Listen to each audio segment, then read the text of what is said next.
amin, amin, amin. Salam kebangkitan, salam penuaian. Shalom, Bapak Ibu semuanya, apa kabarnya? Ya, senang sekali hari ini Minggu 9 Juni 2024 boleh bersama-sama kembali dengan Bapak Ibu di dalam ibadah online dari Gereja BMC New York ya. Nanti sore kita ada ibadah onsite jam 6 sore di Gereja Rego Park. Sebelum kita mendengarkan firman Tuhan, yang pertama saya mau memberikan apresiasi angkat topi kepada saudara kita yaitu Wandi Liu. Coba Wandi boleh angkat tangannya? Iya, nah ini Wandi Bapak Ibu sekalian ya.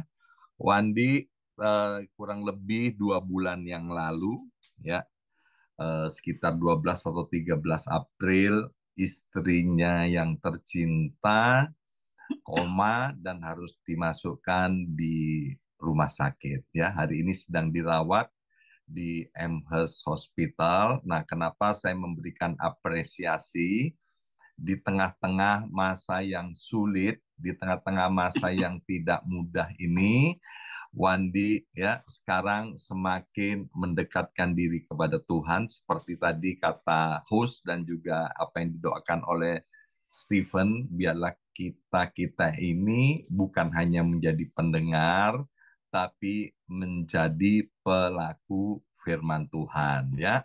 Nah, kenapa saya apresiasi di tengah-tengah masa sulit ini Wandi masih mau meluangkan waktu sedemikian rupa untuk melayani di dalam ibadah online dan setiap minggu sore ya beliau dengan mama tercintanya juga hadir secara rutin di dalam ibadah onsite ya.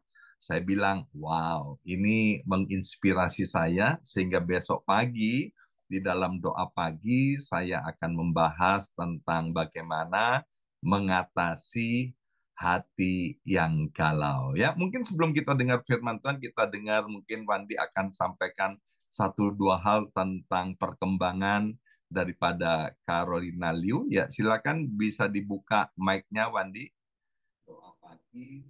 Ya, pertama-tama saya ucapkan terima kasih kepada Tuhan dan tim BNC New York yang terus mendukung dalam doa atas kesembuhan istri saya. Istri saya udah dalam acute rehab sekarang, jadi intensive rehab.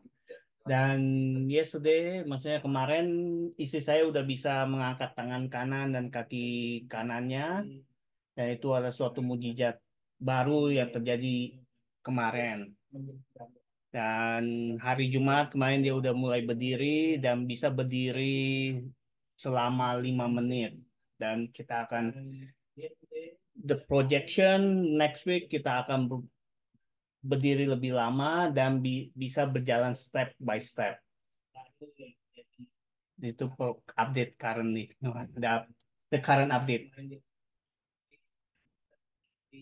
Iya, thank you Wandi. Kami akan Makasih. terus berdoa dan juga terima kasih kepada semua jemaat Tuhan di BMC New York yang sudah berkenan meluangkan waktu untuk membesuk, mendoakan, dan juga Bapak Ibu yang mungkin belum sempat ke rumah sakit, tapi saya percaya Bapak Ibu doa-doanya itu tidak sia-sia ya.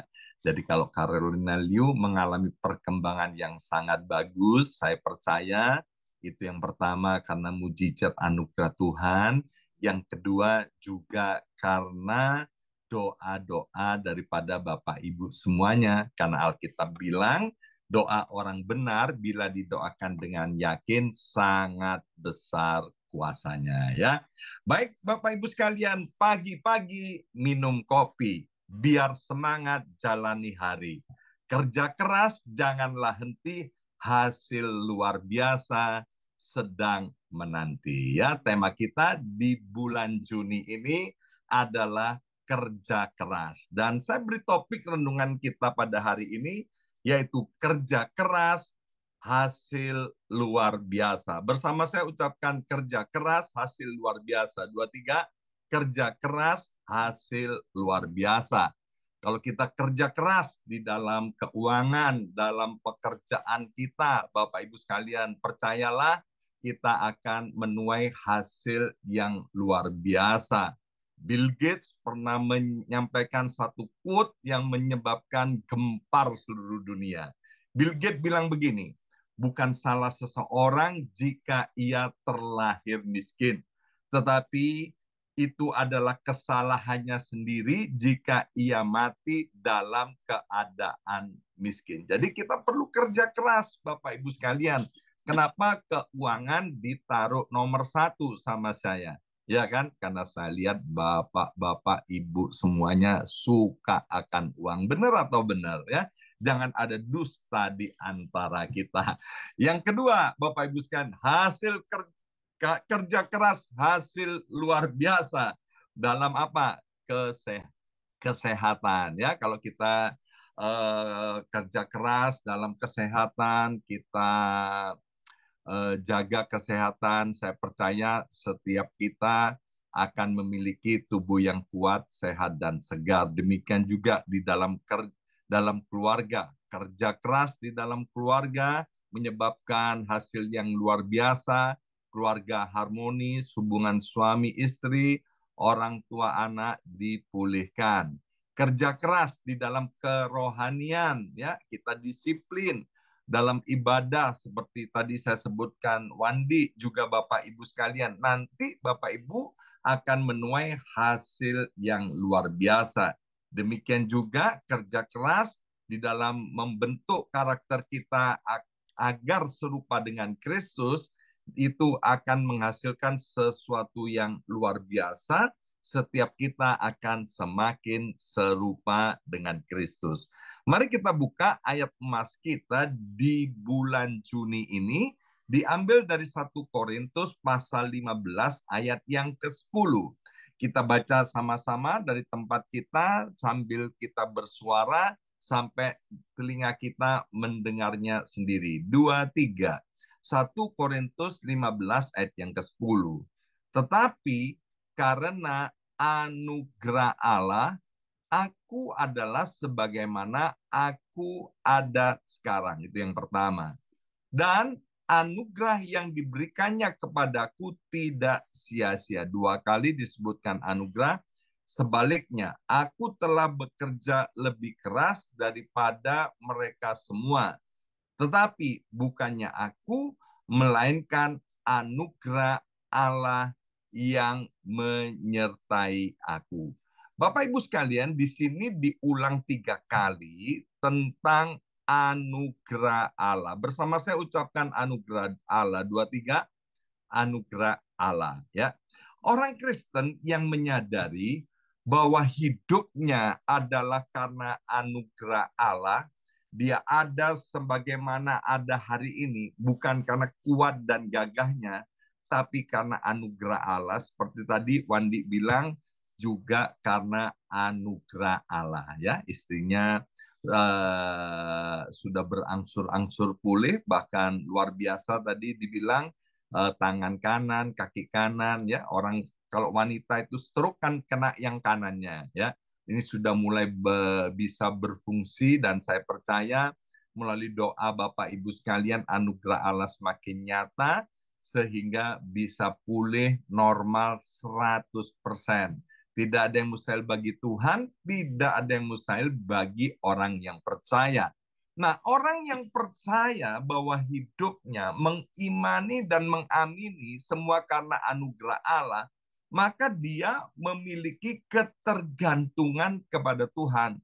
Mereka akan terus-menerus mencari Tuhan, mencari hikmat Tuhan, dan mencari kekuatan daripada Tuhan. Saya sering ngobrol dengan Kesia, anak saya, tentang waktu itu masih sekolah, tentang sekolahnya, juga tentang pekerjaannya. Ya, ketika kami bicara hati ke hati, maka Kesia berkata, semua karena anugerah Tuhan. Saya tanya begini, di sekolahnya banyak orang yang lebih pinter enggak dari kamu? Banyak yang lebih hebat enggak daripada kamu? Kesia bilang, wah itu banyak Pak yang jauh lebih hebat, lebih pinter daripada aku ya, tapi dia bisa berprestasi di sekolahnya itu juga karena anugerah Allah. Kemudian di dalam pekerjaannya Tuhan promosikan seperti Alkitab berkata, peninggian bukan dari utara selatan, bukan dari gunung ini, bukan dari gunung itu, tapi datangnya daripada Tuhan. Puji Tuhan, anak saya Kisya sangat menyadari bahwa pencapaiannya, apa yang dia capai hari ini, itu adalah anugerah Tuhan. Nah, orang yang mengamini, yang mempercayai bahwa pencapaiannya itu karena anugerah Tuhan, maka di dalam kehidupan doanya, mereka akan suka sekali berdoa, rajin berdoa, dan berdoa itu menjadi gaya hidupnya. Ya, kan harus ada buktinya. Ya, orang yang punya bukti, yang mengatakan ya semua ini hidupku adalah anugerah Allah, dia hatinya akan melekat kepada Tuhan seperti yang ditulis di dalam Mazmur 91 ayat yang ke-14. Orang yang percaya bahwa hidupnya adalah anugerah Allah, dia akan suka memuji Tuhan dan bersyukur ya. Dari mulutnya nggak ada kata ngomel-ngomel ya.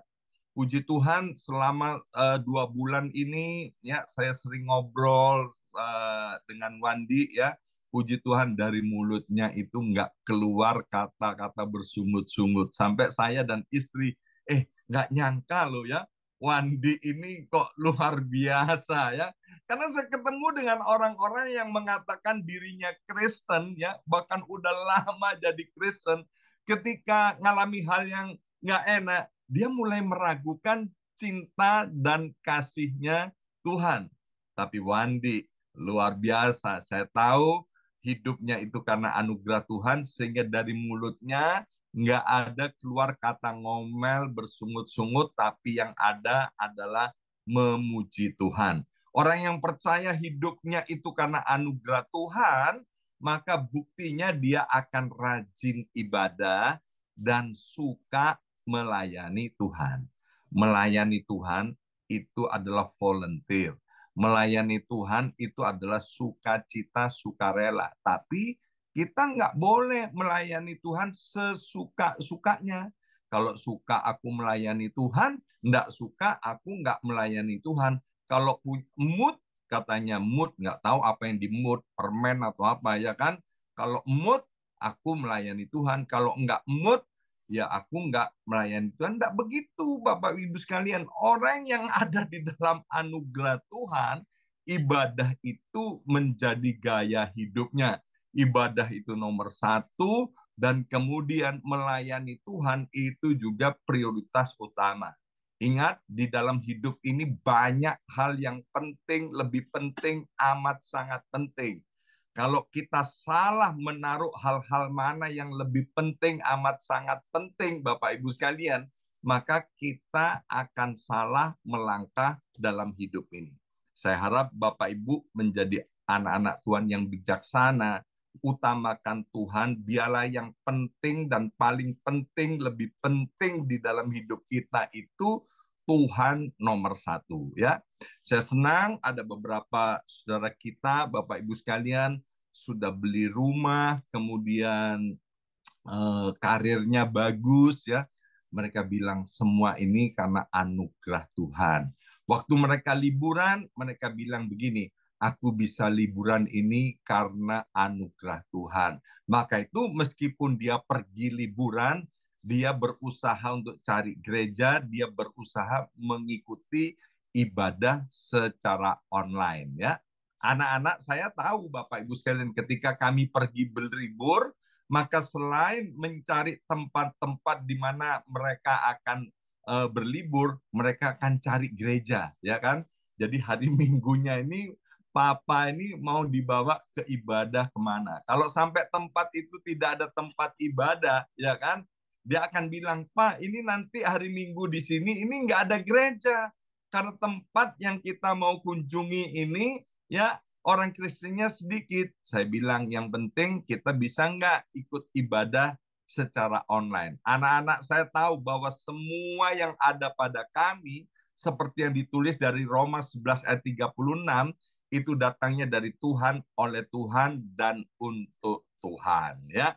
Dan kemudian dalam kehidupan sehari-hari, orang yang percaya hidupnya adalah anugerah Tuhan, mereka berusaha untuk menghormati Tuhan di dalam segala hal yang mereka lakukan. Yang sering saya katakan, yaitu mereka berusaha hidup berintegritas. Ya. Nah, sekarang bicara soal kerja keras. Apa itu kerja keras?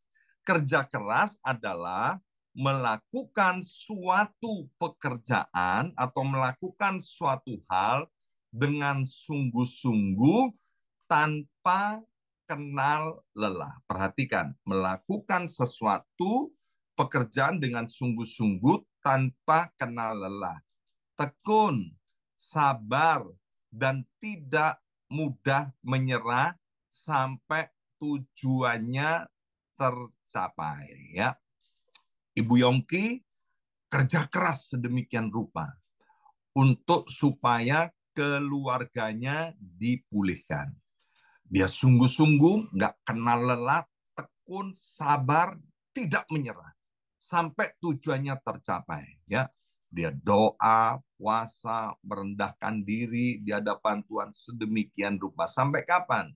Sampai keluarganya dipulihkan. Ya, ini bukan berlaku hanya untuk keluarga, tapi di dalam keuangan, di dalam pekerjaan, di dalam kesehatan. Bapak Ibu sekalian, ini rahasia di antara kita saja ya. Jangan bilang sapa-sapa. Saya ini malu Bapak Ibu sekalian ketika punya perut gendut. Ya kan, gendut nih, kayak orang hamil, ya kan? Itu sering dicubitin sama Bu Yongki, sama Keisha, kayak orang hamil katanya, ya kan? Kemudian lihat di gereja, ya kan, waktu ibadah onsite, pria-prianya keren-keren tuh, perutnya langsing-langsing, ya, ada Pak Akwang langsing, kemudian Gerson langsing. Bapak Ibu sekalian, saya ini tanda petik iri.com, ya kan? Mereka kok bisa langsing, ya kan? Aduh, aku lihat perut ini malu, ya kan? Apalagi lama nggak ketemu Suko. Kapan hari Suko datang, dia tahu, wih, perutnya langsing. Keren gitu loh, Bapak Ibu sekalian, ya kan? Orang bilang begini, kalau orang sudah tua, ya kan, susah punya perut yang kecil, ya kan, pasti perutnya kayak orang hamil. Saya tolak dalam nama Yesus, Bapak Ibu sekalian. Kemudian apa? Ya kerja keras, Bapak Ibu sekalian, ya kan? Kerja keras sedemikian rupa bagaimana punya perut yang kempes. Ya, saya harap Bapak Ibu sekalian nanti waktu minggu depan kita makan-makan di acara Father's Day, Bapak Ibu lihat perut saya sudah kempes, ya kan? Karena apa? Kerja keras, Bapak Ibu sekalian, usaha, ya. Nah, Paulus dari ayat yang kita baca tadi 1 Korintus 15 ayat yang ke-10, ya mungkin bisa ditayangkan sekali lagi, bahwa Paulus sangat menyadari bahwa segala sesuatu dalam hidupnya itu termasuk panggilan dalam pelayanannya, kesuksesannya sebagai seorang pembuat tenda itu adalah anugerah Allah. Tapi Paulus tidak pernah menganggap dirinya sebagai orang yang layak atau pantas untuk menerima anugerah Allah. Tetapi Rasul Paulus selalu mengakui bahwa apa yang ada pada dirinya adalah pemberian Allah. Bapak Ibu sekalian, kita harus punya mental seperti Rasul Paulus. Kalau hari ini Bapak Ibu punya keluarga yang baik, harmoni, kemudian punya kesehatan yang baik, punya keuangan pekerjaan yang baik, kemudian kerohanian yang baik, itu semua adalah anugerah Allah. Ayat ini juga bilang bahwa Rasul Paulus kerja keras lebih daripada semua orang. Artinya apa? Anugerah Allah itu tidak menjadikan Paulus menjadi orang yang malas atau pasif. Sebaliknya, anugerah Allah itu memotivasi Paulus untuk bekerja lebih keras. Bahkan di sini dikatakan, aku bekerja lebih keras daripada semua orang. Ini menunjukkan apa? Bahwa anugerah Allah tidak membebaskan orang dari kewajiban untuk bekerja keras. Bersama saya ucapkan kita harus kerja keras. 2, 3, kerja keras. Ya.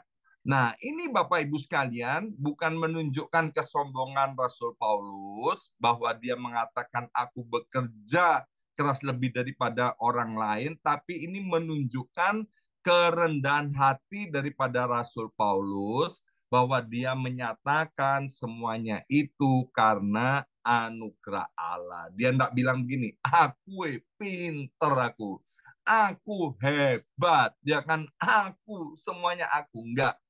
Paulus mengakui semuanya itu karena anugerah Allah. Paulus percaya bahwa anugerah Allah dan usaha manusia itu harus berjalan. Berjalan apa? Harus berjalan seiring atau harus berjalan berdampingan. Sekali lagi, kalau kita percaya akan anugerah Allah, itu tidak membebaskan kita dari tanggung jawab untuk bekerja keras. Ya, nah, kita percaya bahwa anugerah Allah dan kerja keras itu harus berjalan seiring atau berdampingan seperti rel kereta api. Di mana ada anugerah Allah, di situ kita harus terus kerja keras. Ya. Kolose pasal 3 ayat 23 sampai dengan 24 mengatakan begini. Apapun juga yang kamu perbuat, perbuatlah dengan segenap hatimu, seperti untuk Tuhan dan bukan untuk manusia. Kamu tahu bahwa dari Tuhanlah kamu akan menerima warisan yang menjadi upahmu. Kristus adalah Tuhan dan kamu hambanya. Jadi Bapak Ibu sekalian, kerja keras adalah bukti bahwa kita menghargai anugerah Tuhan. Ayo bersama saya ucapkan ini 2, 3. Kerja keras adalah bukti bahwa kita menghargai Tuhan. Ya. Nah, Bapak Ibu sekalian, kerja keras adalah bukti menghargai anugerah Tuhan. Itu kita harus melihat begini, bahwa kerja keras itu sebagai ibadah.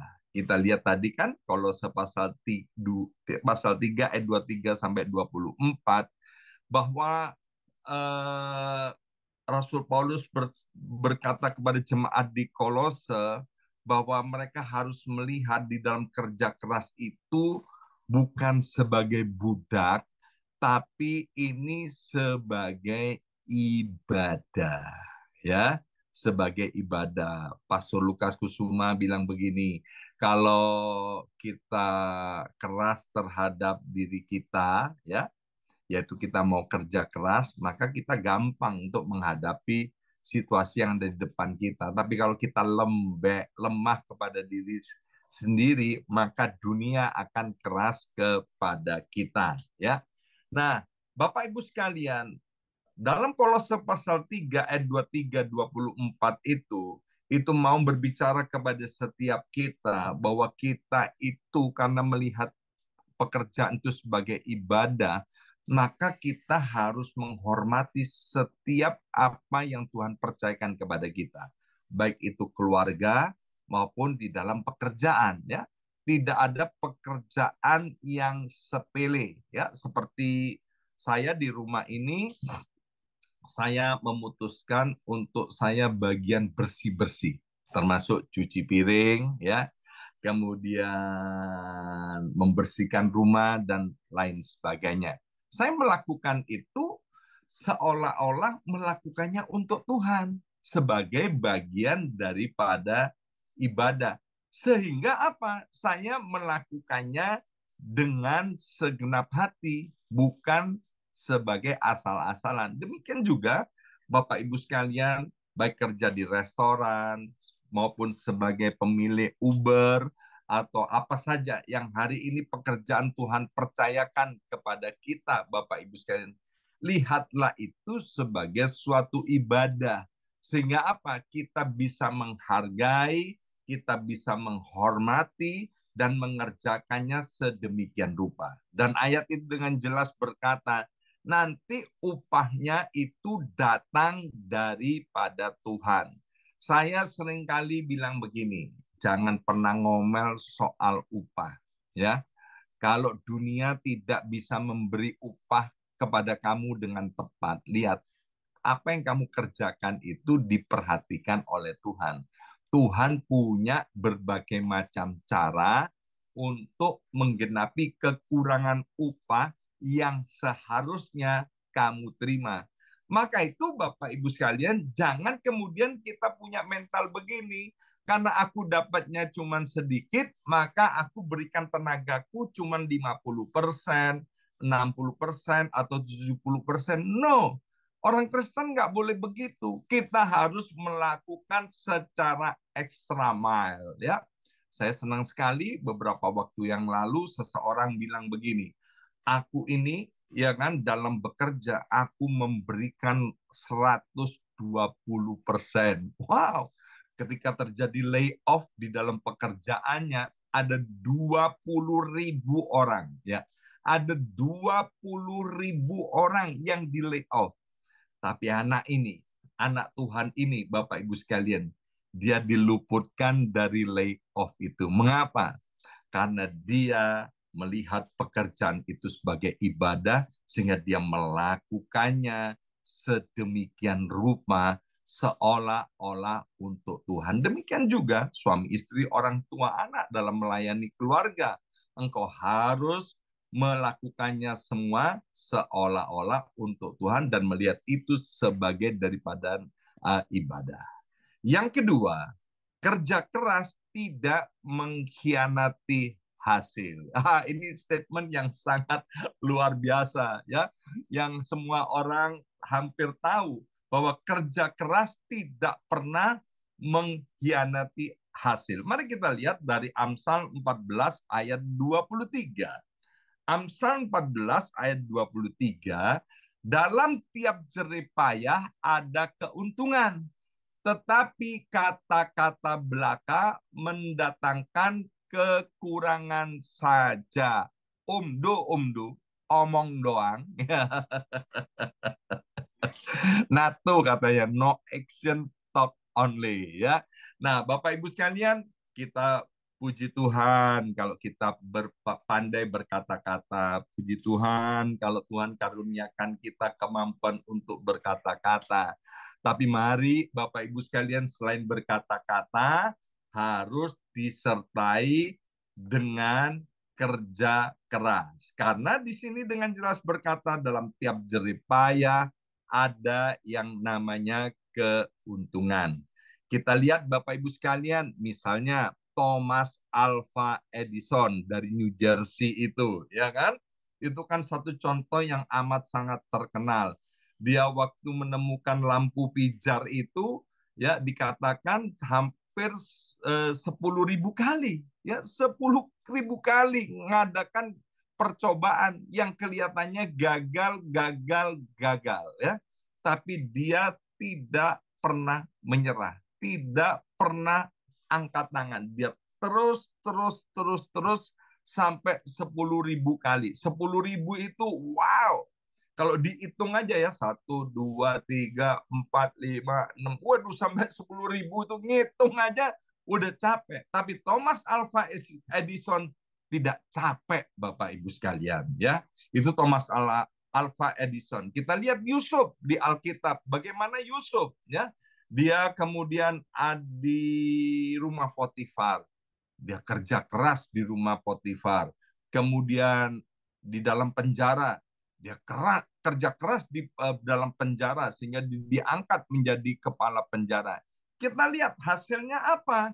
Dia diangkat menjadi orang nomor 2 di Mesir. Ya, jadi kerja keras tidak mengkhianati hasil. Demikian juga Bapak Ibu sekalian, Kalau punya persoalan keluarga dan rumah tangga, saya percaya ketika kita kerja keras, ya keluarga, rumah tanggamu pasti, bukan mudah-mudahan, pasti dipulihkan. Saya udah lihat dengan mata kepala sendiri, ya bersama istri saya bagaimana keluarga-keluarga yang kami layani ketika mereka kerja keras, mereka sungguh-sungguh mempraktekkan firman Tuhan, keluarganya dipulihkan, Bapak Ibu sekalian. Dan yang ketiga, kerja keras akan menjadi kesaksian yang berkualitas, ya. Jadi kerja keras akan menjadi kesaksian yang berkualitas. Mari kita lihat Matius pasal 5 ayat yang ke-16.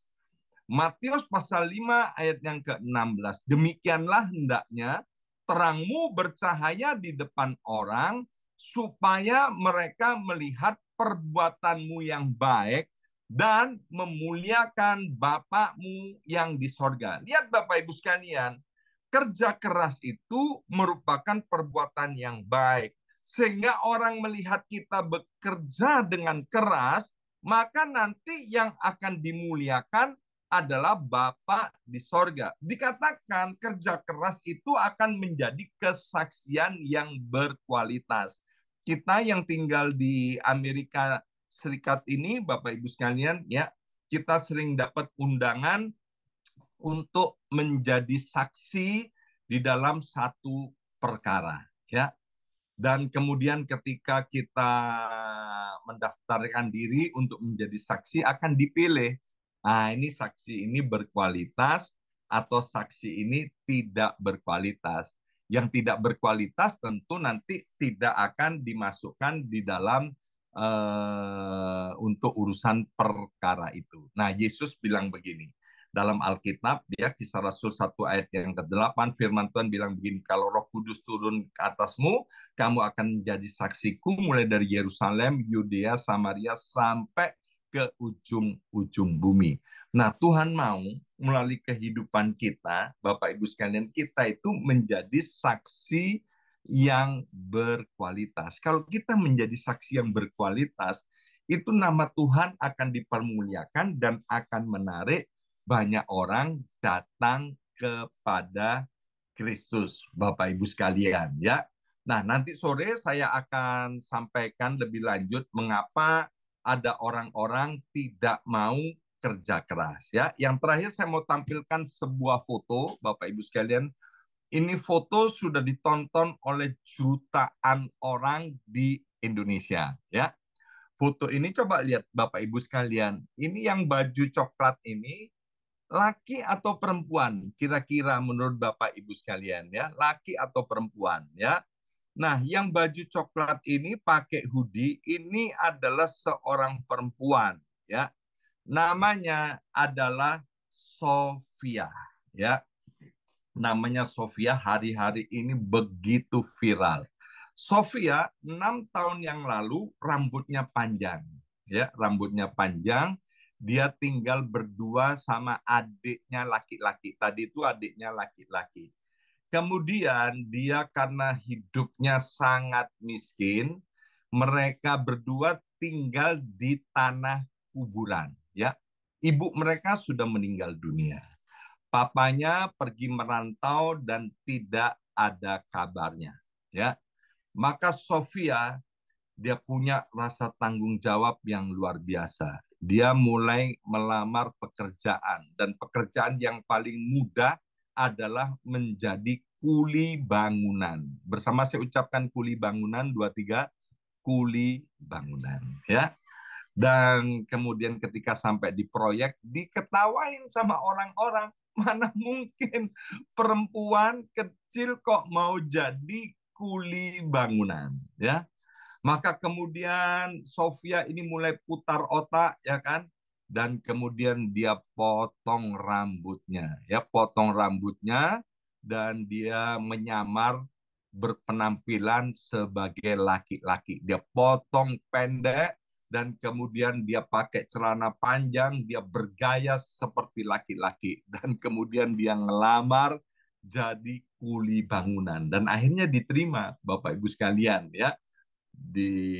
sebagai buruh. Di situ dia angkat semen, dia memecahkan batu dan lain sebagainya. Untuk apa? Untuk makan sehari-hari dan membiayai makan adiknya. Dalam kesaksiannya dikatakan kadang-kadang dia juga nggak ada kerjaan sehingga dia tidak bisa makan. Dia ingat sama pesan mamanya. Nah, meskipun kita ini orang miskin, jangan sampai kamu ngemis-ngemis, jangan sampai kamu pergi ngemis ngamen di jalan, apalagi jadi pelacur, menjual diri, ya kan? Ingat pesan mama. Ini mamanya sebelum meninggal dunia. Maka itu Sofia ini luar biasa, dia kerja keras. 6 tahun kemudian atau hari ini, Bapak Ibu sekalian, kerja kerasnya itu tidak sia-sia. Ya kan? Ada orang yang sekarang digerakkan untuk membukakan toko dan memberikan sebuah toko untuk menjual sembako, ya. Dan toko ini nanti akan dimentorin, dan saya tahu siapa yang memberi itu adalah orang yang berintegritas, dan ini bukan sekedar omon-omon, ya. Artinya apa? Kalau ada seorang yang namanya Sofia, dia kerja keras, maka dia kemudian menikmati hasilnya. Lebih-lebih Bapak Ibu sekalian. Yang pertama, kita punya anugerah Allah. Amin. Anugerah Allah itu yang memberikan hikmat, anugerah Allah itu yang memberikan kekuatan, anugerah itu yang memberikan kemampuan kepada kita. Dan kemudian dengan kita kerja keras, artinya kita mempercayai anugerah Allah, artinya kita bertanggung jawab akan anugerah Allah, maka saya percaya kita akan menikmati hasil yang luar biasa. Pergi ke pasar, beli tomat. Dibuat jus, jadi nikmat. Kerja keras, tak perlu debat, hasil luar biasa, bikin semangat. Semangat pagi. Mari kita berdoa. Materaikan siap benih kebenaran firman Tuhan ini, ya Abba, ya Bapa. Biarlah setiap kami anak-anak-Mu yang kami hidup di dalam anugerah Allah. Kami diselamatkan karena anugerah Allah, bukan karena kebaikan kami. Kami ada sebagaimana kami ada hari ini, juga karena anugerah Allah. Biarlah kami mau bertanggung jawab atas setiap anugerah yang Tuhan percayakan kepada kami, dengan kami bekerja keras, bekerja dengan sepenuh hati, bekerja dengan sungguh-sungguh, bekerja sebagai suatu ibadah di hadapan Tuhan. Sehingga secara keuangan, secara ekonomi, kami anak-anak-Mu mengalami hal yang luar biasa. Di dalam kesehatan, kami bekerja keras, sungguh-sungguh. Kami menjaga kesehatan, sehingga kami dikarunia panjang umur, karunia menikmati kehidupan ini. Di dalam keluarga, kami mau kerja keras menjaga keutuhan, keharmonisan keluarga rumah tangga kami, sehingga hubungan suami istri, orang tua anak dipulihkan, sehingga kami boleh menikmati yang namanya sorga. Demikian juga dalam kehidupan rohani, kami mau memprioritaskan Tuhan di atas segala-galanya. Kami mau rajin beribadah, kami mau rajin untuk melayani Tuhan, sebagai bukti bahwa hidup kami sungguh-sungguh karena anugerah Tuhan. Dan kami mau bekerja keras sedemikian rupa, sehingga orang-orang melihat kami boleh melihat Kristus. Terima kasih Bapak. Dan kami berkati setiap anak-anak-Mu yang sudah melayani dan mempersembahkan ibadah hari Minggu secara online ini. Dan ibadah nanti sore, kami mohon biarlah Engkau menyertai, mengurapi kami, sehingga banyak jiwa-jiwa yang datang, banyak jiwa-jiwa yang dikuatkan dan diteguhkan di dalam Tuhan. Terima kasih Bapak, sekali lagi berkati setiap anak-anak-Mu yang sudah melayani dan mempersembahkan ibadah online, sekolah minggu, maupun ibadah raya pada hari ini. Mari serangkat kedua belah tangan kita, arahkan wajah kita ke sorga, dan terima dengan iman berkat dan rahmat dari Allah Bapa, di dalam nama Yesus, dan persekutuan yang manis dengan Roh Kudus-Nya. Tuhan memberkati kita berlimpah-limpah, langit di atas kepala kita menjadi open heaven, dan Tuhan menyertai melindungi kita sehingga terus kita ada di dalam anugerah Tuhan, dan apa saja yang kita kerjakan, kita buat, Tuhan buat beruntung dan berhasil. Yang percaya terima berkat ini dengan iman, dan dalam nama Yesus katakan amin 3 kali. Amin, amin, amin.